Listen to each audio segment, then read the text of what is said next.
Hallo zusammen, ich bin's mal wieder, euer Michael, und heute gibt's von mir ein Video zur Canon PowerShot V10. Ich habe die Kamera von Canon zur Verfügung gestellt bekommen, ich darf die mal wieder ausgiebig testen. Ich werde dafür natürlich nicht bezahlt und darf meine Meinung frei äußern. Die Kamera ist ja primär erstmal aufs Vloggen ausgelegt und genau so ist sie auch aufgebaut. Ihr bekommt wirklich eine sehr kleine und kompakte Kamera. Jetzt gerade ist sie ein bisschen größer, weil ich eben den Bildschirm ausgeklappt habe. Wenn ihr das mal so anschaut, dann ist das Ganze, wenn man diesen kleinen Halter hier noch einfährt, wirklich sehr, sehr kompakt. Und das hat natürlich schon Vorteile. Das Ganze ist mit 211 Gramm auch wirklich nicht schwer. Die Kamera ist hauptsächlich aus Plastik, fühlt sich aber gar nicht so billig an. Ihr habt ja hier einen relativ großen Bildschirm hinten dran und das Ganze ist auch durch das Gewicht, macht's einen wertigen Eindruck. Man hat jetzt also nicht das Gefühl, was Billiges in der Hand zu halten. Die Kamera bietet euch einen kleinen Standfuß, mit welchem ihr die Kamera auch überall abstellen könnt, sodass ihr euch immer perfekt im Bild habt. Auf der Unterseite befindet sich auch noch ein Stativgewinde, sodass ihr das auf jedes normale Stativ montieren könnt. Sie bietet offiziell keinen Schutz gegen Staub und Wasser, das müsst ihr einfach beachten. Also ein kleiner Nieselregen ist da wohl kein Problem, aber mehr sollte es dann doch nicht sein. Und dann kommen wir doch einfach mal zu den technischen Daten der Kamera. Ihr habt einen 1 Zoll Sensor darin verbaut, welcher an eine Brennweite von 19 mm gekoppelt ist. Wenn ihr Fotos aufnehmt, dann bekommt ihr da sogar 18 mm aufs Bild.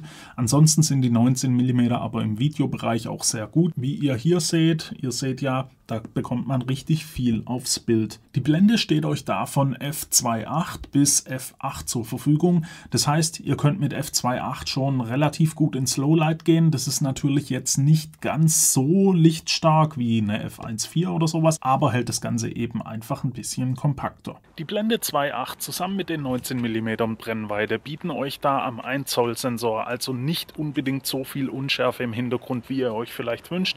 Ihr könnt das Ganze jetzt mal hier sehen, wie das ganze Bokeh hier so ein bisschen unscharf verläuft, aber viel ist es nicht. Ihr könnt das Ganze natürlich noch ein bisschen variieren, wenn ihr näher hingeht. Dann wird es ein bisschen unschärfer, aber ist natürlich nicht so bequem, wie wenn ihr so durch die Gegend lauft. Die ISO könnt ihr dann im Bereich von 125 bis 6400 im Full HD Video einstellen und von 125 bis ISO 3200 im 4K Video. Im Fotobereich steht euch da dann eine ISO von 12800 zur Verfügung. Das Ganze bietet euch keinen mechanischen Bildstabilisator, das heißt, alles was ihr an Bildstabilisation hinzuschalten könnt, ist eine elektronische Stabilisation. Die funktioniert auch relativ gut, die hat 2 Stufen. Die eine Stufe ist erstmal auf 1, da croppt das Bild ein bisschen rein, da wird das Bild schon relativ gut stabilisiert. Wenn euch das nicht genug ist, dann könnt ihr da noch auf die erweiterte Stabilisation gehen. Die croppt das Bild dann nochmal ein gutes Stück weiter rein. Hier jetzt ein Beispiel mit nicht aktivierter Bildstabilisierung. Das Video ist also komplett ohne Stabilisierung aufgenommen. Jetzt habe ich die erste Stufe von der Bildstabilisierung aktiviert. Ihr müsstet jetzt auch schon einen kleinen Unterschied im Ausschnitt vom Bild erkennen, eben weil das Bild ein bisschen reingekroppt wird. Und hier jetzt noch die erweiterte Bildstabilisierung. Das Bild sollte jetzt eigentlich deutlich stabiler sein, aber eben auch der Abschnitt bzw. der Ausschnitt vom Bild deutlich eng. Verbaut ist auch ein ND-Filter, welcher euch 3 Stufen gibt. Da könnt ihr also dann die Verschlusszeit anpassen, auch wenn es draußen mal ein bisschen heller ist. Wie gesagt, habt ihr da auch einen Bildschirm verbaut. Der hat 2 Zoll Diagonale und lässt sich eben wie jetzt hier um 180 Grad klappen oder natürlich wieder ganz nach hinten stellen. Der lässt sich sehr gut ablesen und zeigt alle Infos, welche ihr benötigt. Es ist ein Touch-Bildschirm, das heißt, ihr könnt auch alle Einstellungen über den Bildschirm vornehmen und das funktioniert sehr gut. Der Akku ist leider fest verbaut und lässt sich nur über den USB-C-Anschluss laden. Ihr habt eine Akkulaufzeit von ca. 55 Minuten bei 4K-Aufnahme und 120 Minuten bei Full-HD-Aufnahme. Das ist jetzt nicht unbedingt so viel, das Ganze lässt sich aber auch über eine Powerbank laden und gleichzeitig betreiben, sodass ihr im Notfall einfach die Powerbank dranhauen könnt und da weiter aufnehmen könnt. Ansonsten bietet euch die Kamera noch einen HDMI-Mikroausgang, einen Mikrofoneingang und WLAN mit Bluetooth, sodass ihr das Ganze ordentlich mit eurem Smartphone verbinden könnt. Ihr könnt dann mit Hilfe von eurem Smartphone auch live streamen, also direkten Livestream von der Kamera starten. Der Autofokus bietet euch eine Kontrasterkennung und ebenso eine Gesichtserkennung und das funktioniert auch relativ gut, nur im Gegenlicht müsst ihr da ein bisschen aufpassen, manchmal verliert sie dann da wirklich den Fokuspunkt und wie hier im Beispiel gesehen wird das Video dann leider unscharf, da ihr durch die Blende dann doch eine relativ große Unschärfe reinbekommt, wenn die Kamera ihren Fokuspunkt eben nicht mehr findet. Wie ihr auch hier im Display jetzt sehen könnt, geht die Kamera gerade in so eine Übertemperaturwarnung.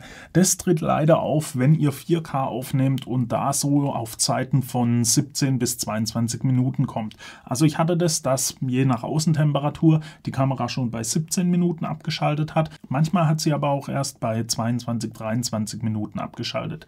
Die Aufnahmedauer ist bei der Kamera sowieso auf 1 Stunde begrenzt, also egal in welchem Videomodus, aber die 1 Stunde werdet ihr im 4K-Modus auf jeden Fall nicht schaffen. Die Kamera bietet euch auch ein internes Mikrofon, das ist ein Stereo-Mikrofon, den Ton hört ihr jetzt gerade. Wie gesagt, es ist ein Mikrofoneingang verbaut, sodass ihr da ein ordentliches Mikrofon auch anschließen könnt und dann natürlich einen richtig guten Sound habt. An sich hat die Kamera eine richtig schnelle Startzeit, das heißt, ihr drückt auf An und nur kurze Zeit später ist die Kamera auch direkt einsatzbereit. Ihr habt hier vorne den großen Aufnahmeknopf, mit welchem ihr die Aufnahme dann starten könnt. Den könnt ihr eigentlich in jeder Lage erfüllen, der ist ziemlich gut angebracht. Ihr könnt die Aufnahme aber natürlich auch über das Display starten und stoppen. Sie bietet euch einen manuellen Modus, wo ihr also wirklich alles vorgeben könnt. Ihr könnt da die Blende auswählen, die Verschlusszeit, die ISO und auch den Weißabgleich festlegen. Das funktioniert auch alles gut. Das lässt sich auch über die Tasten oder über den Touchscreen konfigurieren. Die Verschlusszeiten im Videomodus könnt ihr da zwischen einer 4.000stel Sekunde und einer Achtelsekunde festlegen. Im Fotobereich habt ihr da eine 2.000stel Sekunde bis 1 Sekunde Belichtungszeit. Die Bildqualität ist bei guter Ausleuchtung auch wirklich sehr gut und gerade im 4K-Modus werden da wirklich sehr viele Details eingefangen. Es ist eben ein 1 Zoll Sensor und der ist normalerweise deutlich größer als Sensoren in Smartphones und auch im Vergleich zu einem Smartphone ist die Aufnahme im Dunkeln noch sehr detailreich. Hier begrenzt nur irgendwann einfach die ISO 3200, welche ihr maximal im 4K-Modus einstellen könnt. Da kann das Bild dann einfach nicht mehr aufgehellt werden, wenn ihr da mit der Verschlusszeit, der ISO und der Blende am Limit seid, geht es einfach nicht mehr heller. Wir haben jetzt 20:18 Uhr, die Sonne ist gerade untergegangen und wie ihr in meinem Gesicht seht, sieht das Ganze relativ schön aus und so sieht das Ganze aus, wenn man die Kamera dreht. Wir haben ja also die Dynamik von dunklen Bereichen und hellen Bereichen und die werden relativ gut eingefangen. Ich bin mal gespannt, wie das dann nachher am Rechner aussieht. Wie schon gesagt, müsst ihr bei Gegenlicht ein bisschen aufpassen, dass euch der Autofokus nicht verloren geht und ihr müsst bei Gegenlicht ebenso aufpassen, dass ihr nicht zu viel Flares und Ghosting ins Bild bekommt. Ihr habt eben keine Gegenlichtblende hier montiert und deswegen ist sie eben auch für das Streulicht ein bisschen anfällig. Wie ihr hier im Beispiel seht, kann das Ganze auch schon deutlich ausfallen. Ich hoffe, ich konnte euch die Kamera jetzt ein bisschen rüberbringen. Sie eignet sich also doch wirklich schon sehr gut zum Vloggen, aber das ist nicht überraschend, denn genau dafür wurde sie gebaut. Es ist auch nicht überraschend, dass sie natürlich nicht die Bildqualität bieten kann, welche jetzt eine große spiegellose Kamera euch bietet, wo dann vielleicht auch noch ein richtig lichtstarkes Objektiv dran hängt. Für diese Größe in der Kompaktheit bietet euch die Kamera aber schon relativ viel. Der fest verbaute Akku und auch ein bisschen die Übertemperatur machen euch da vielleicht ab und zu einen Strich durch die Rechnung. Das müsst ihr einfach im Hinterkopf behalten, wenn ihr das Ganze nutzen wollt. Ansonsten leistet sie eigentlich einen relativ guten Job. Das war's dann auch jetzt von mir. Ich hoffe, das Video hat euch gefallen. Wenn es denn so war, lasst mir doch ein Like da, abonniert den Kanal für weitere Videos. Wenn ihr Fragen oder Anregungen habt, dann könnt ihr diese gerne in die Kommentare schreiben und dann hoffe ich, sehen wir uns beim nächsten Mal wieder. Bis dahin wünsche ich euch eine gute Zeit. Ciao.